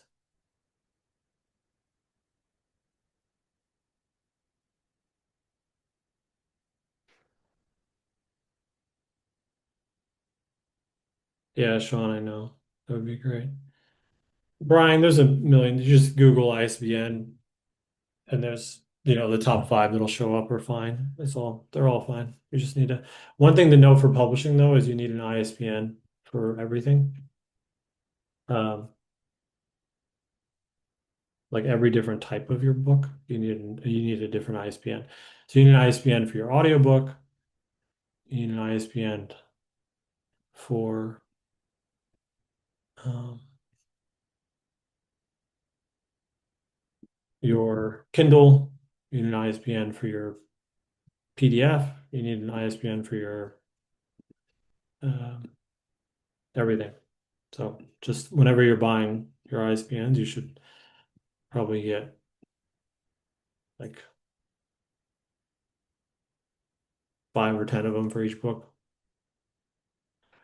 Okay. I know we're kind of at our 2 hour mark, so I'll continue for a little bit.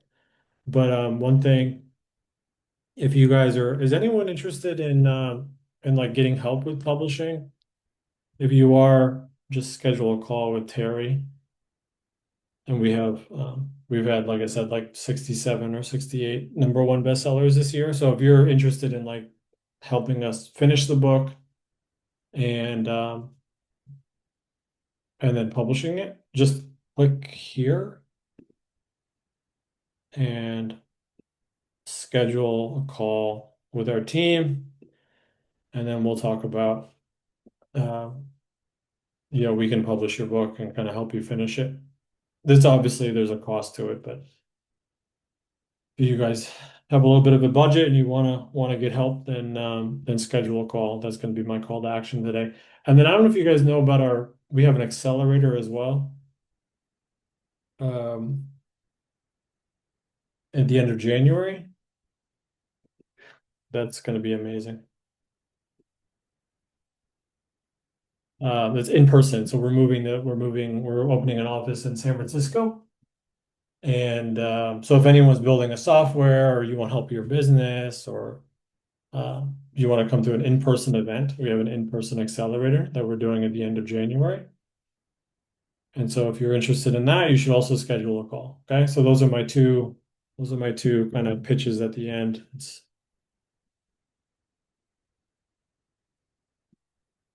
Do you want us to publish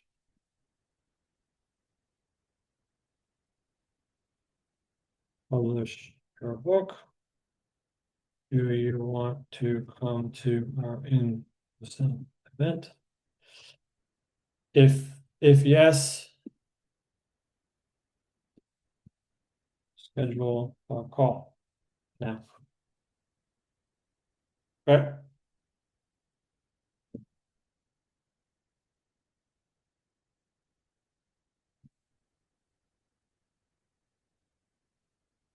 Um, that's going to be my call to action at the end of this. Put one in the chat if you're going to schedule a call, just so I can kind of get a sense for it. This, by the way, we only have 4 tickets left. 4 tickets.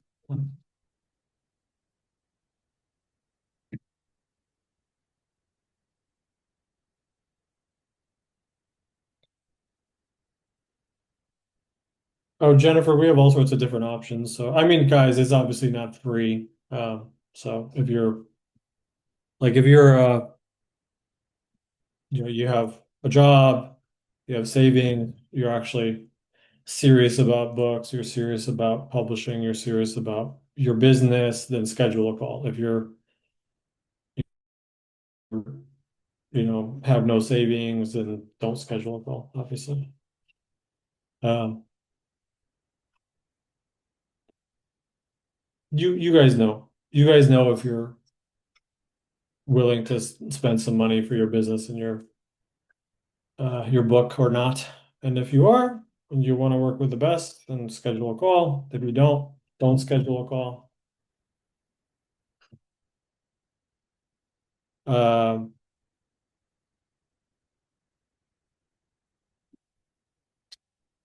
Everyone just click this link here in the chat, and it'll just go here and you click whatever date works for you and look at time. So it's just if you want help with either publishing or you want help with or you want to come to our event.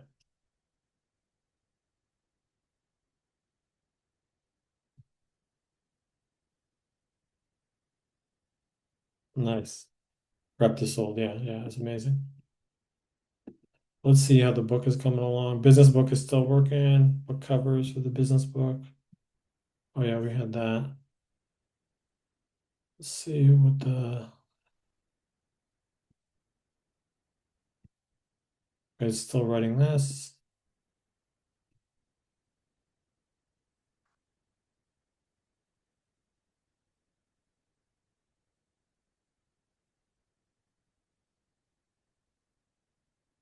Let's look at the audiobook.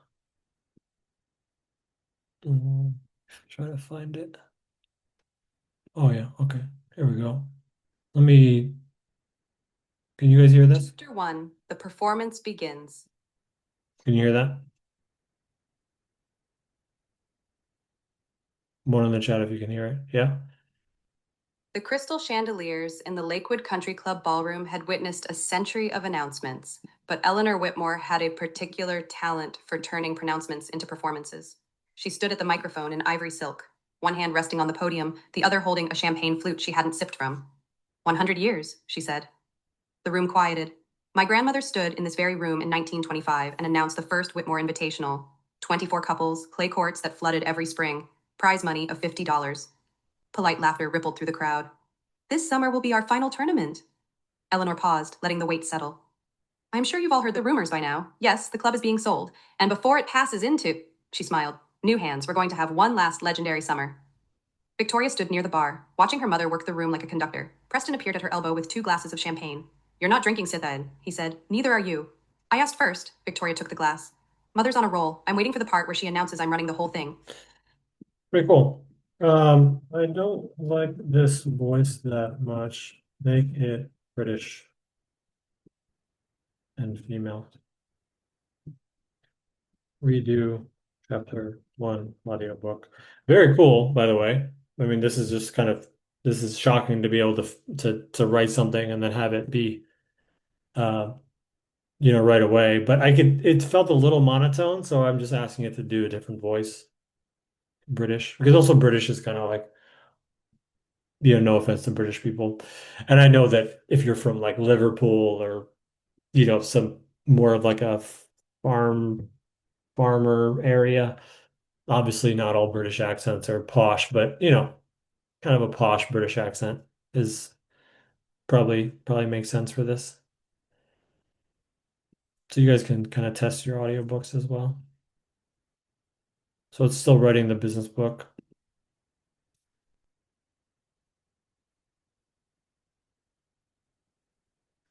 I kind of like this one. I don't know why.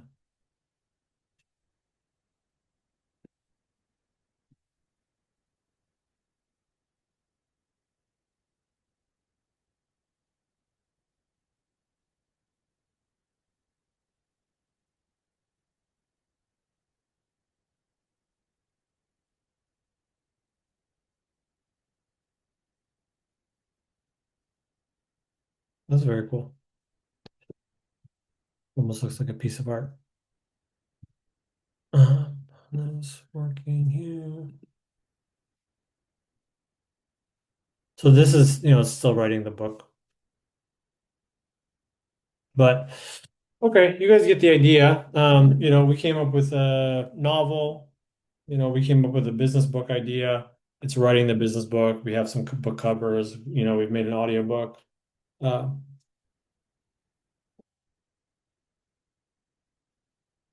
um, Eric, I'm probably late in the meeting to ask, but yeah, you can definitely do it, Eric. Just know that, um, if you have like a really particular writing style, it's going to get you kind of close, but you're probably going to have to do some editing. Uh, and the way to, if you can follow if you just click here, then you can upload whatever you want. You just click this button. You can upload as, many files as you want. Any other questions, guys? I'll stay on for a couple more minutes while this business book is being written, but I think we did a lot today. And remember the big thing, my big thing is click this link and schedule a call if you're interested in coming to our event or you want help publishing or help, finishing the book or whatever.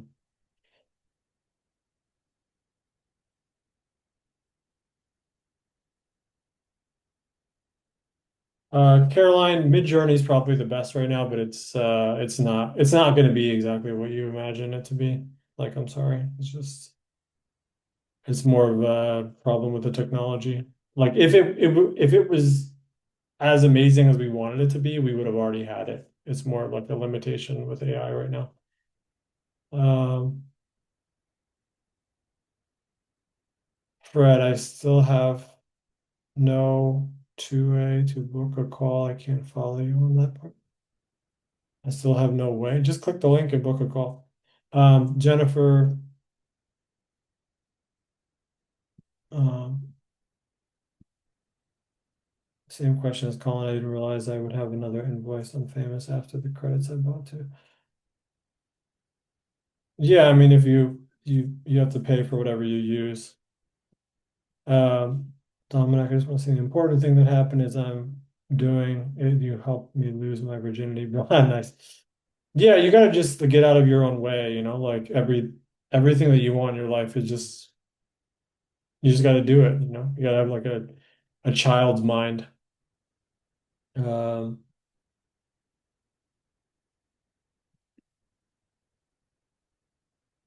yeah, Dina. I mean, it is what it is, guys. There's no like AI is where it's at. It's better than anything that's ever existed in the history of the world, and it's, still not whatever you consider perfect, and that's just the nature of technology.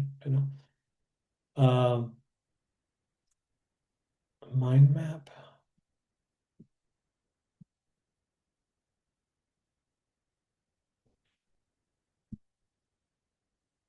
This, guys, you click this. If everyone click on this link, does it work? Or is it just you guys?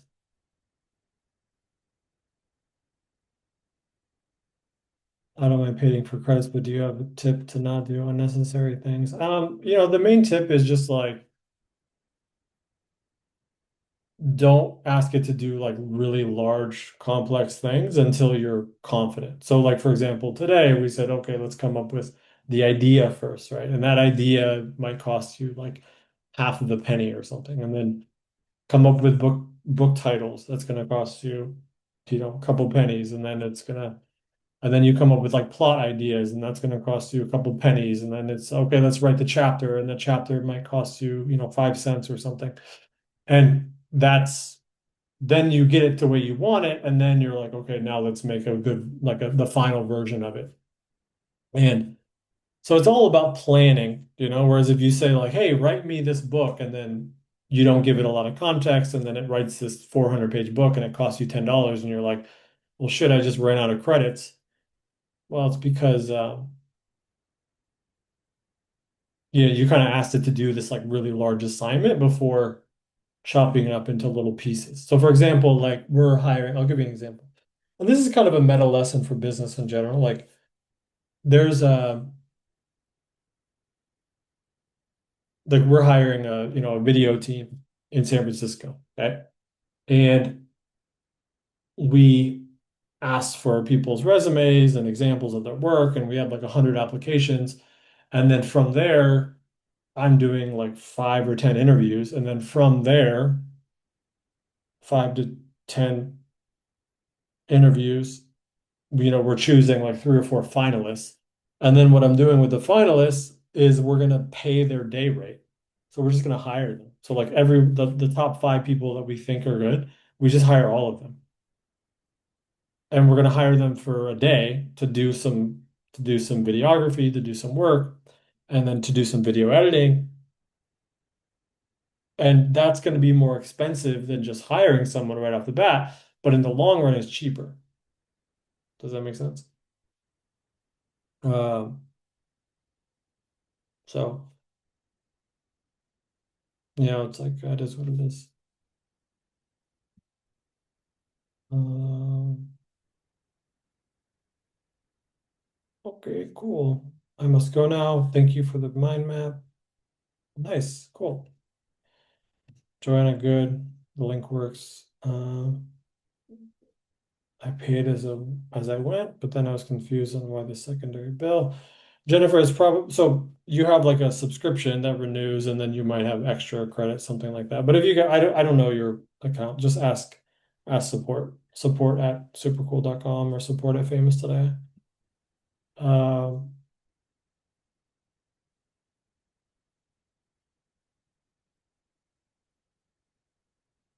nice. Okay, I'm glad you guys enjoyed it. This is like my favorite thing, honestly, guys. Is like the book stuff is my favorite thing. I mean, it's kind of wild. Like we're here, and I'm gonna have like we finished two books, a novel, like a complex novel, and then also a business book, uh, and the book covers. I mean, we just live in just crazy times. It's just crazy, just crazy, crazy, crazy times. Right, let's do the British accent.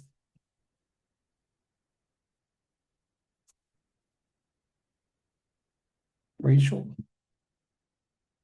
Chapter 1: The Performance Begins.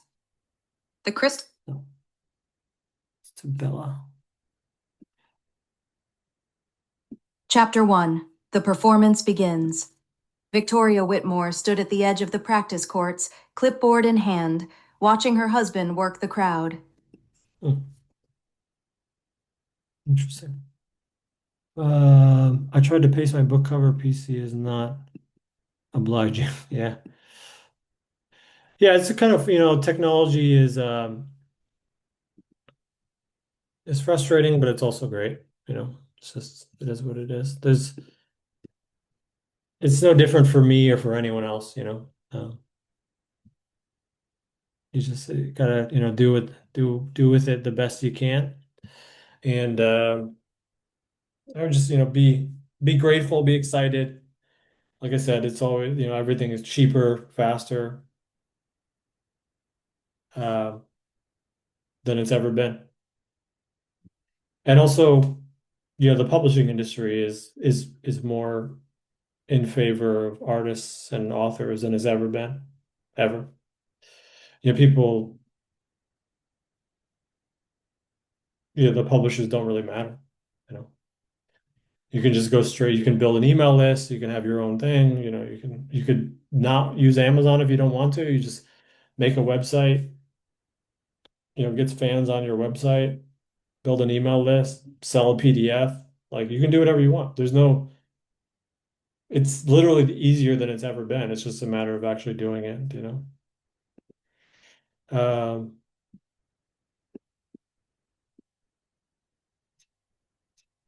let me see here.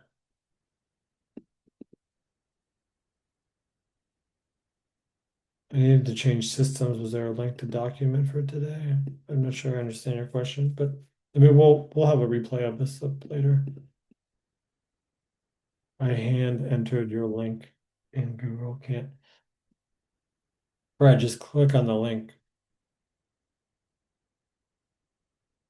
Not that, not that hard. Everyone else was able to do it. Okay, cool. I think that's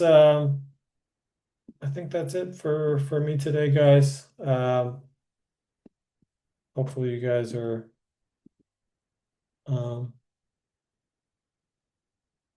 hopefully you have a good weekend. We might see you tomorrow on the Sunday call. Uh, for those of you who schedule a call, looking forward to talking about your book or maybe talking about meeting you guys in person in San Francisco. Super excited. Enjoy your day. Godspeed, and we'll talk soon. Cheers, guys. Bye bye.